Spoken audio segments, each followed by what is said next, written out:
My name is Sarah, and I'm just a typical woman from a tiny town in rural Ohio where the fields spread wide and everyone knows your secrets. I've spent my life fading into the background. Dull brown hair, medium height, nothing about me shouting. Look at me. Growing up, I was the kid who'd rather doodle in a notebook than chase popularity. My family didn't have plenty.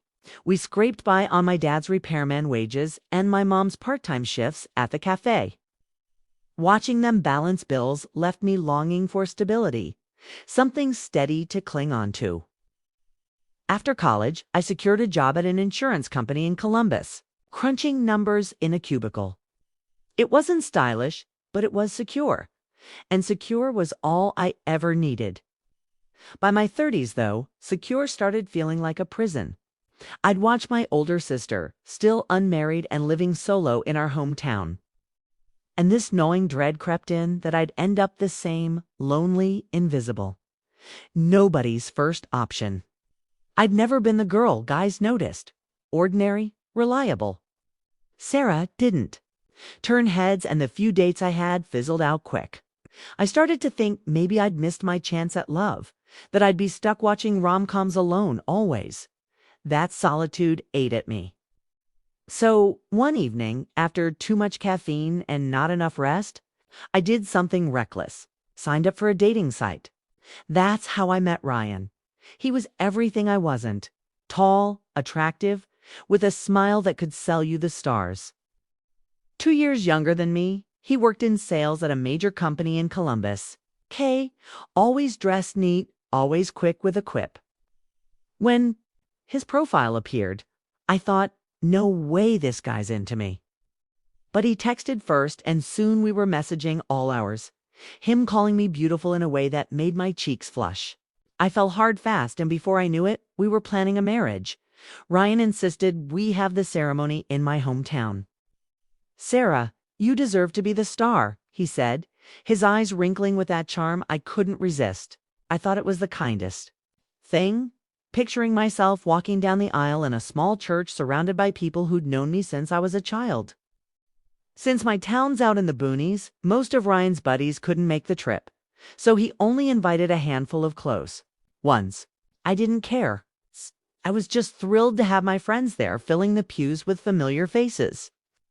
Ryan would lean in and whisper, "If Sarah's joyful, I'm joyful."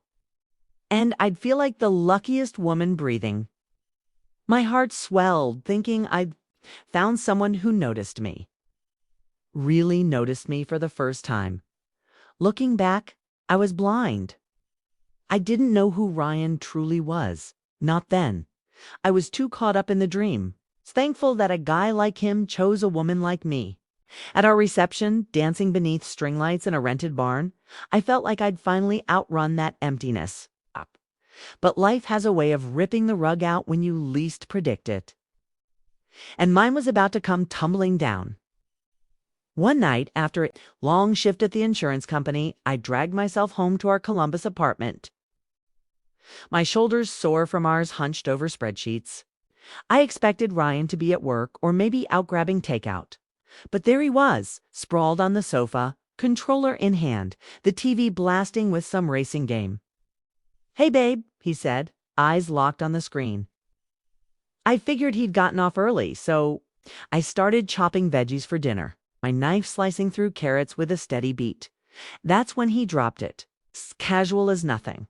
"Oh, by the way, I left my job. Nearly sliced my finger off." "You quit without telling me?" My voice trembled, half from shock, half from the sting of being blindsided. Ryan didn't even glance up. "Not a huge deal, Sarah. I'm a grown-up. I make my own choices." I stood there, knife frozen mid-chop, my mind spinning. Sure, he could make his own calls, but we were married. Didn't that mean we decided things like this? I pressed him, my chest pounding. "Why'd you quit? Did something happen at work?" "My boss was a fool," he said, thumbs hammering the controller. "There's greater out there for me. Greater where?" I wanted to shout. Instead, I asked, like, what? He shrugged. "I'll figure it out." "God, Sarah, you're acting like my mother. Marrying an older woman's exhausting. That jab about my age landed like a slap. It wasn't the first time he'd tossed it in my face. Whenever I pushed back, he'd grin and say, "You're fortunate a guy like me chose you. Most women your age don't get this shot." I'd bite my lip because part of me, the part that still felt like plain unwanted Sarah, trusted him. But this wasn't just about wounded feelings. Our life was about to collapse. "Ryan, we're sending cash to your parents," I said, trying to keep my tone steady. "Their condo's rent is crazy.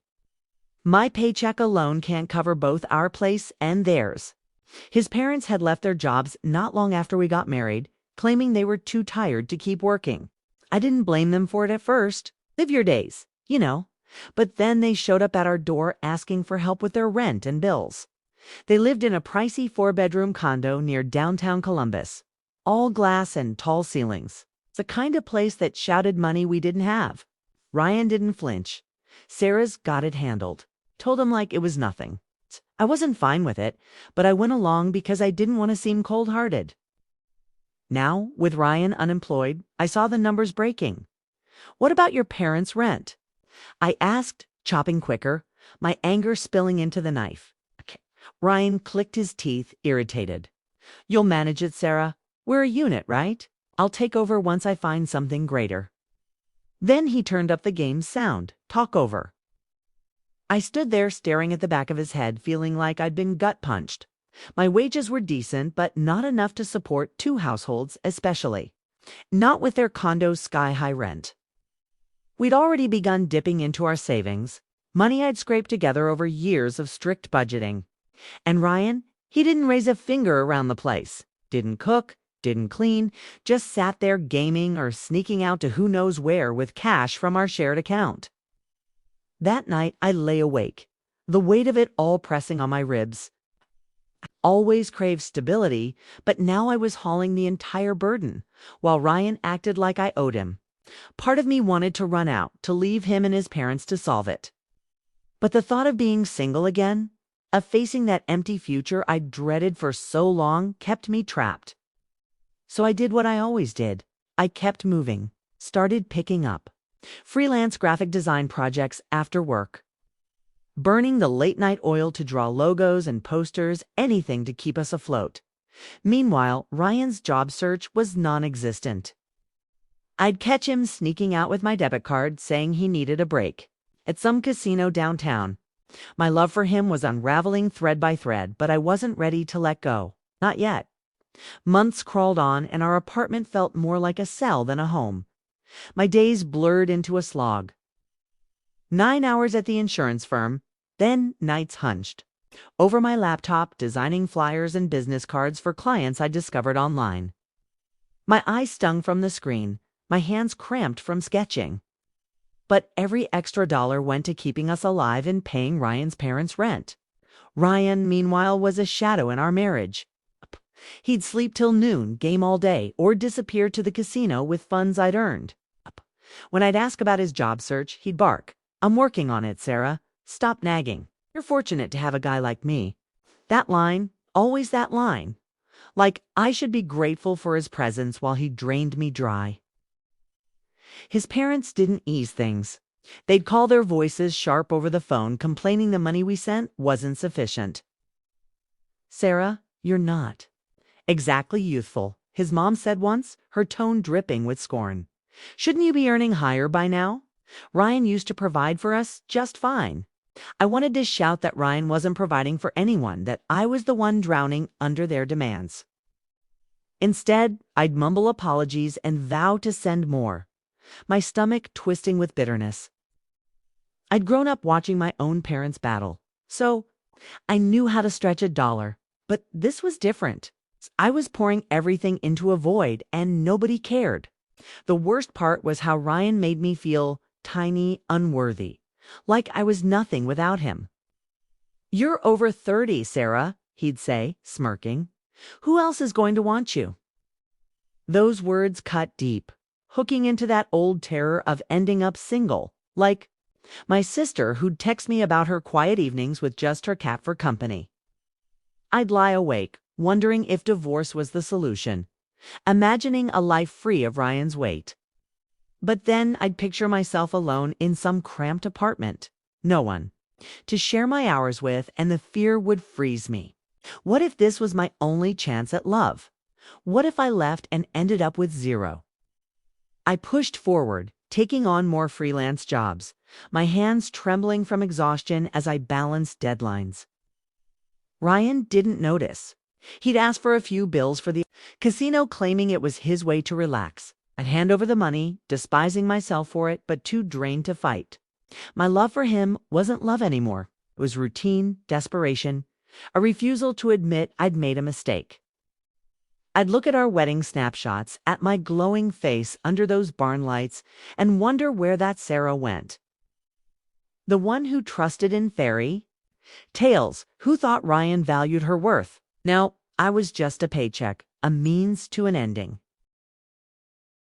Asterisk, and the weight of that reality was crushing me. One night, bone-weary from work, I stopped at a Columbus market to grab groceries. My cart was half full of cheap noodles and canned beans when a voice cut through my fog. "Sarah, hey, it's me." I turned to see a man in a sharp suit, his face bright with a smile I faintly recognized. "I'm Marcus. We met at your wedding, buddy of Ryan's." Click then.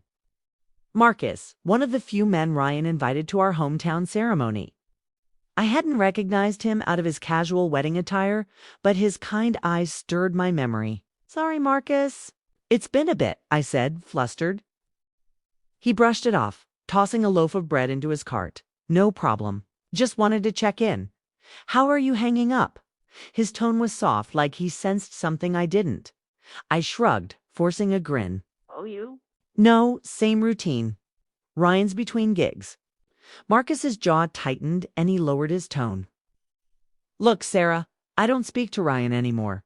Haven't for some time." I blinked, puzzled. "What? How come?" He paused, then revealed it. Ryan wasn't who I imagined. Back in college, Ryan had a betting issue, wasting money on slot machines and borrowing from buddies like Marcus without ever repaying them. Marcus stuck around because they worked together. But when Ryan got sacked, not quit, sacked for skipping sales calls to hit the casino, Marcus had enough. "He called me after he got canned, asking for another loan," Marcus said, shaking his head. I cut him off for life. I stood there, clutching my cart. The fluorescent bulbs buzzing above me. Fired. Ryan had told me his boss was the issue, that he left on his own terms. Every word out of his mouth had been a lie. Marcus's words shattered something inside me. All those months of Ryan's smirks, his "you're fortunate to have me" jabs, his parents' demands, it all came crashing back. And I saw it for what it was, a scam. I wasn't just a wife. I was a target. My hands quivered as I thanked Marcus, my voice barely calm. "You don't know what this means," I said. He just nodded, like he grasped the storm he'd released. That night, I couldn't rest. Ryan's lies played on repeat in my mind, but so did a new feeling. Rage, sharp and freeing. I wasn't useless. I wasn't lucky to have him. I was finished being his cash source, but I knew Ryan and his parents wouldn't let go quickly. They saw me as their ticket to a cushy life. I needed a scheme, something smarter than just running out. My freelance graphic design projects were picking up, bringing in steady income. I opened a secret savings account, funneling every dime there away from Ryan's hold. I wasn't sure how I'd spend it yet, but for the first time in months, I felt a spark of power. I wasn't just surviving anymore. I was striking back. A few weeks later, I made my step. I came home from work, my heart racing, but steady, and set my phone on the kitchen counter. The banking app opened to our shared account. "Ryan," I said, my tone calm. "I quit my job." He froze, the controller slipping from his fingers, his game forgotten. "What the hell, Sarah? You quit. We're already broke." I turned the phone toward him, showing the balance. Nearly nothing, drained by his parents' rent and his casino runs. We've been bleeding money, I said, echoing his own lines. I need a break. Isn't it fair for spouses to support each other? Your turn to hold things down. His face went white, panic seeping in. How? Are we supposed to live? I've got debts, Sarah. You need to get back to work like now. I just shrugged, my pulse pounding, but my resolve unshaken. Not my burden, Ryan. He phoned his parents in a panic, and within hours they stormed into our apartment, ripping through drawers, convinced I was hiding cash. Where's the money? His mom demanded, her eyes frantic. I showed them the drained account, my tone steady. Nothing left. Oh, and that large withdrawal that went to pay back a debt Ryan took from a buddy. Had to borrow extra to cover. It, Ryan erupted. Who'd you repay? Why today? I looked him in the eyes. Marcus, he told me about your debts, Ryan. I did what was right. His parents turned on me, and Ryan screamed, "Let's just separate." They dragged me to the Franklin County courthouse thinking they'd cut ties with their busted cash cow. I signed the forms, my hands firm, while Ryan sneered. Good riddance, Sarah. I'm finished with your old broke self. I walked out of the courthouse free and headed to a cafe downtown where Marcus was waiting. It worked, I told him, sliding into the booth. Divorce is final. He smiled, relieved. I was scared they'd make it tougher. I laughed a real laugh for the first time in months. Then I told him the truth. It was all a scheme. I'd been stashing my freelance income in a secret account for weeks. Building a nest egg Ryan and his parents knew nothing about. I'd repaid Marcus back the money Ryan owed him, plus extra to make my joint account look bare. Marcus slid an envelope. Across the booth, the surplus money I'd given him. This is yours, Sarah, he said. I lent money to Ryan, not you. I never expected it back, but you're starting again. Keep it. I tried to protest, but Marcus wouldn't move. Take it, he said, grinning. You've earned a new chapter. Could have wept right there. Not just for the money, but for his generosity, for noticing me when I felt unseen. He'd opened my eyes to Ryan's lies and played along with my scheme, no questions asked. I offered to cover his latte as a thank you, and he chuckled, accepting. Only that. From there, I went to my old office to pick up a bank card I'd left with my boss for safekeeping, the one tied to my hidden account. My coworkers, who had heard fragments of my story, surprised me with a gift. A lovely sundress and a pair of sandals bought from a nearby shop. You deserve to feel joy, my boss said, his voice thick. Go find your happiness, Sarah. Leaving them was tougher than I imagined, but I had to. Ryan knew where I worked, and I couldn't risk him showing up. I moved back to my hometown in Ohio. My work supplies tucked in a bag I grabbed when Ryan's parents dragged me to the courthouse. My freelance graphic design company took off. Logos, book covers, websites, you name it. I was earning enough to live comfortably, to breathe without that constant weight on my chest. Ryan and his parents weren't so fortunate. They couldn't pay their condo rent and got evicted, then lost our old apartment too. Last I heard, they were scraping by in a shabby trailer near a creek outside Columbus. Ryan called me once using a gas station payphone, his voice breaking. Sarah, I'm sorry. Can't live without you. Can we start again? I didn't pause. Said you regretted marrying an older woman? Ryan, I'm done being your crutch. Goodbye. I hung up and never answered another call from a number I didn't know. Looking back, I see it all so vividly. I spent so long terrified of being alone, thinking I had to cling to Ryan because he was my only chance. But he didn't love me. He loved what I could provide him. Leaving him wasn't just about fleeing. It was about finding myself, not plain undeserving Sarah anymore. I'm a woman who built her own world, who learned to value her own soul. There's no rush to marry, no deadline to chase. Whether I'm 30 or 50, I get to live on my rules, and that's plenty. To everyone who's followed this journey, thank you. Walked with me through betrayal, sorrow, and a hard-won victory. If my story touched you, hit that subscribe button and join me. Every design I craft, every day I breathe, tells a story of grit, freedom, and beginning again. Keep carving your own trail, and I'll meet you where the real work happens, at the drawing board of your own.